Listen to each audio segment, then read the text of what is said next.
अमेरिकेचे राष्ट्राध्यक्ष Donald Trump यांनी भारतावर आधी 25% आणि नंतर आणखी 25% म्हणजे एकूण मिळून 50% टॅरिफ लावलेत। आता ही बातमी तुम्ही मीडियामधून ऐकलीच असेल, त्याबद्दलच्या चर्चासुद्धा ऐकल्या असतील। पण आता टॅरिफ म्हणजे नेमकं काय आहे? अमेरिकेनं भारतावर हे टॅरिफ का लावलेत? हे टॅरिफ लावल्यामुळं तुमच्या किंवा माझ्या आयुष्यावर नेमका काय परिणाम होणार आहे? डोनाल्ड ट्रम्प भारतावर आणखी टॅरिफ लावण्याची धमकी देत आहेत। आता भारत हा रशियाकडून तेल विकत घेतो हे याबद्दलचं कारण ते सांगतायत। पण हेच एकमेव कारण आहे का, की आणखी काही छुपी कारणं यामागे आहेत? आणि सर्वात महत्त्वाचं म्हणजे या टॅरिफच्या ओझ्याखाली दबून भारत अमेरिकेसमोर झुकेल का? या सगळ्या गोष्टींची चर्चा आपण आजच्या व्हिडिओमधून करणार आहोत। त्यामुळं हा व्हिडिओ अतिशय इंटरेस्टिंग असणार आहे। त्यामुळं हा व्हिडिओ शेवटपर्यंत पहा आणि अमेरिकेच्या दबावापुढं भारत झुकेल असं तुम्हाला वाटतं का, हे मला खाली कमेंट बॉक्समध्ये नक्की सांगा। सोबतच तुम्ही जर अजूनपर्यंत लॉजिकल सिद्धांत या आपल्या यूट्यूब चॅनलला सबस्क्राईब केलं नसेल तर आधी आपल्या चॅनलला तेवढं सबस्क्राईब करा। नमस्कार, मी सिद्धांत आणि लॉजिकल सिद्धांत आपल्या यूट्यूब चॅनलमध्ये तुमचं अगदी मनपूर्वक स्वागत आहे। तर गेल्या अनेक दिवस ही चर्चा चालू आहे, त्यामुळे तुम्ही मीडियामधून ही गोष्ट ऐकली असेल की डोनाल्ड ट्रम्प हे भारतावर दररोज आगपाखड करतायत। काही दिवसांपूर्वी तर त्यांनी भारतीय अर्थव्यवस्थेला डेड इकॉनॉमी म्हटलं, म्हणजे मेलेली अर्थव्यवस्था म्हटलं। त्यानंतर काही दिवसात त्यांनी भारतावर 25% टॅरिफसुद्धा लावले आणि आता हे टॅरिफ वाढवून ते 50% केलेत। पण हे टॅरिफ असतात तरी काय आणि त्याचा भारतावर आणि तुमच्या किंवा माझ्या आयुष्यावर नेमका काय परिणाम होणार आहे, या दोन्ही गोष्टी आपण आधी समजून घेऊ आणि मग त्यानंतर अमेरिका हे टॅरिफ का लावते, त्याची अमेरिका सांगत असलेली कारणं काय आहेत आणि सर्वात महत्त्वाचं म्हणजे त्याच्या मागची खरी कारणं काय आहेत, या सगळ्या गोष्टी मी तुम्हाला सांगणार आहे। तर टॅरिफ म्हणजे नेमकं काय? तर टॅरिफ म्हणजे आयात शुल्क। आता समजा जर एखादी वस्तू 100 रुपयाची असेल, भारतानं ती अमेरिकेत निर्यात केली आणि अमेरिकेनं त्यावर 50% टॅरिफ लावला, म्हणजे अमेरिकेतल्या ग्राहकाला ती वस्तू 150 रुपयांना विकत घ्यावी लागेल। आता तुम्ही म्हणाल की यात आपल्याला काय तोटा आहे, ती वस्तू अमेरिकेच्या लोकांसाठी महाग होते। पण तसं नाही आहे। ही गोष्ट लक्षात घ्या की जर एखादी वस्तू अमेरिकेत महाग झाली तर अमेरिकेतले ग्राहक ती वस्तू कमी खरेदी करतील आणि दुसऱ्या देशातून आलेली वस्तू खरेदी करतील आणि यामुळं आपल्या देशाचा व्यापार हा कमी होईल। म्हणजे एकंदरीतच अमेरिकेच्या या टॅरिफ धोरणामुळं भारताच्या अर्थव्यवस्थेला आणि भारताच्या व्यापाराला मोठा धक्का बसेल। पण तुम्हाला प्रश्न पडला असेल की अमेरिका हा भारताचा सर्वात मोठा व्यापारी भागीदार आहे, शिवाय चीनला रोखण्यासाठी अमेरिकेला आशियामध्ये भारताची गरज आहे। तर ही अमेरिका भारताच्या विरोधात हे व्यापारी युद्ध का करतोय? त्याची काही ना काही कारणं असतील ना। तर काय आहे ती कारणं? तर त्याची 2 प्रकारची कारणं आहेत। त्यातलं पहिलं कारण हे अमेरिका दाखवतो आणि त्यामागून अमेरिका आणखी काही गोष्टी साध्य करण्याचा प्रयत्न करतो। आता अमेरिकेचं हे दाखवायचं कारण काय आहे आणि अमेरिकेचं साध्य करायचं कारण काय आहे, ह्या दोन्ही गोष्टी आपण समजून घेऊ। आता अमेरिका सांगत असलेलं कारण म्हणजे भारत रशियाकडून करत असलेली तेलाची आयात। आता तुम्हाला वाटत असेल की तेलाची आयात करण्यात गैर काय आहे? तर तुम्हाला माहिती आहे की रशिया आणि युक्रेन यांचं युद्ध सुरू आहे आणि या युद्धात युरोपातले बहुतेक देश आणि अमेरिका हे सगळे युक्रेनच्या बाजूने आहेत। त्यामुळे आता रशियावर मोठ्या प्रमाणावर सँक्शन लादले गेलेत। आता यात त्यांनी रशियाकडून तेल खरेदी करायचं नाही अशी बंदी घातली आहे।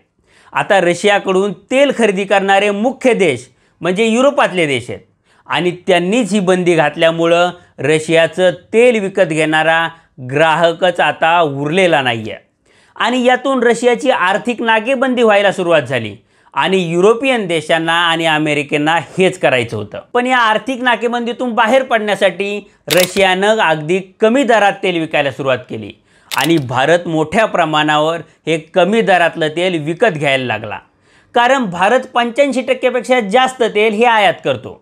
त्यामुळं जर कमी किमतीत तेल मिळत असेल तर भारत ते घेणार आहे, हे साहजिक आहे। आता रशिया या तेलातून जो पैसा मिळतोय त्याचा वापर युक्रेनसोबतच्या युद्धात करतोय, त्यामुळं भारतानं ही तेलाची आयात थांबवावी आणि ती थांबवल्याशिवाय रशियाची नाकेबंदी होणार नाही आणि नाकेबंदी जर झाली नाही तर रशिया युक्रेनवरचा हल्ला थांबवणार नाही, असं अमेरिकेचं आणि युरोपियन देशाचं म्हणणं आहे। त्यामुळं भारतानं ही तेलाची आयात थांबवावी यासाठी अमेरिका भारतावर दबाव आणतोय। आता जर आम्ही तेलाची आयात थांबवली तर आमच्या देशात तेलाचे भाव वाढतील आणि महागाई निर्माण होईल. त्यामुळे ही आयात थांबवून आम्ही आमच्या नागरिकांना त्रास देऊ इच्छित नाही असं भारताचं म्हणणं आहे. आता भारत आपल्या दबावाला बळी पडत नाही हे बघितल्यानंतर अमेरिकेनं भारतावर 50% टॅरिफ लावलेत. आता ही सगळी परिस्थिती असली तरीही अमेरिकेनं भारतावर टॅरिफ लावण्याचं युक्रेन युद्ध हेच एकमेव कारण आहे का? तर तसं नाही आहे. याला आणखी सुद्धा काही छुपी कारणं आहेत. काय आहेत ती कारणं? तर त्यातलं पहिलं कारण म्हणजे भारतातलं कृषी आणि डेअरी ही 2 सेक्टर. तुम्हाला माहिती असेल की सध्या भारत आणि अमेरिका यांच्या दरम्यान व्यापार करारावर चर्चेच्या फेऱ्या सुरू आहेत. आता अनेक फेऱ्यानंतर सुद्धा दोन्ही देशांचं काही एकमत होत नाही आहे. आता या दोन्ही देशांमध्ये एकमत का होत नाही आहे आणि हा व्यापार करार नेमका अडलाय कुठं?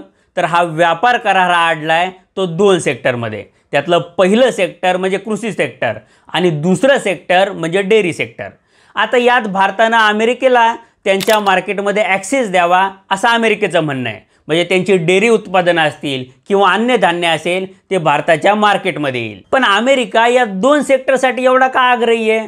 तर त्याचं कारण म्हणजे अमेरिकेची लोकसंख्या ही झपाट्यानं कमी होते. त्यामुळे त्यांची डेअरी प्रोडक्ट्स असतील किंवा अन्य धान्य असेल याची खपत होत नाही आहे. त्यामुळे त्यांना एक मोठी बाजारपेठ ही त्यांच्या एक्सपोर्टसाठी पाहिजे आणि भारत ही जगातली सर्वात मोठी बाजारपेठ आहे. त्यामुळं भारतानं अमेरिकेच्या डेअरी प्रोडक्ट्सला असेल किंवा अन्नधान्याला असेल आपल्या मार्केटमध्ये परवानगी द्यावी अशी अमेरिकेची इच्छा आहे.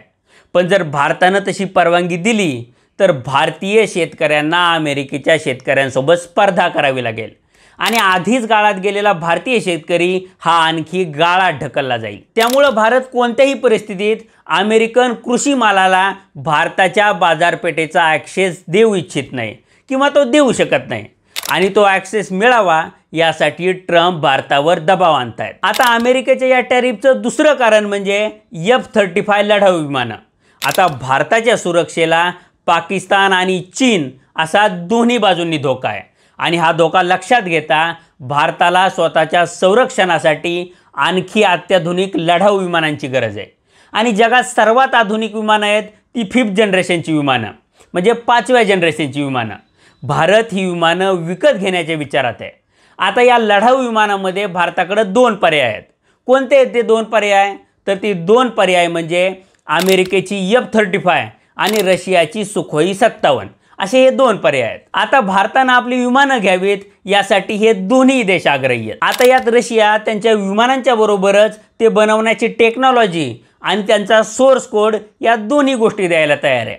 हा सोर्स कोड काय असतो? तर सोर्स कोड असल्यावर भारत आपली ब्रह्मोससारखी मिसाईल्स त्या अत्याधुनिक विमानावर लोड करू शकतो आणि जर सोर्स कोड नसला तर त्या विमानात कसलाही बदल करता येत नाही किंवा कोणतेही नवीन मिसाईल हे ॲड करता येत नाही. याच्याशिवाय अमेरिकन विमानांच्या तुलनेत रशियन विमानांची किंमत ही कमी आहे आणि सर्वात महत्त्वाचं म्हणजे भारतीय हवाई दलाला रशियन विमानं चालवण्याची आणि ती वापरण्याची सवय आहे. कारण भारत याच्या आधीसुद्धा रशियन टेक्नॉलॉजीची विमानं वापरत आलाय. आता दुसरी गोष्ट म्हणजे अमेरिकेच्या विमानांबद्दल जगभरात विश्वासार्हता नाही आहे. म्हणजे त्यांच्या क्वालिटीबद्दल कोणाला संशय नाही आहे. पण F-35 विमानांमध्ये किल स्विच आहे असं बरेच जण म्हणतात. काय असतं हे किल स्विच? तर अमेरिकेला हवं तेव्हा अमेरिका या विमानांना निकामी करू शकतं असं सांगितलं जातं आहे. सोबतच या विमानाची किंमतसुद्धा जास्त आहे.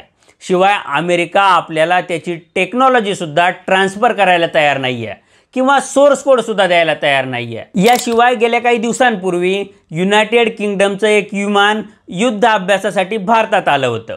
हे F-35 विमान भारतात निकामी झालं. अगदी त्याची टेक्निकल टीम येऊनसुद्धा त्यांना ते दुरुस्त करता आलं नाही. गेले अनेक दिवस ते केरळच्या विमानतळावर तसंच उभं होतं. यामुळे त्याच्याबद्दल आणखीनच संशय निर्माण झाला आहे. आता ही सगळी परिस्थिती बघता भारत रशियन विमानांचा जुना ग्राहक असल्यामुळं आणि आपल्या विमानाबद्दल संशय असल्यामुळं भारत रशियन विमान विकत घेईल असं अमेरिकेला वाटतं.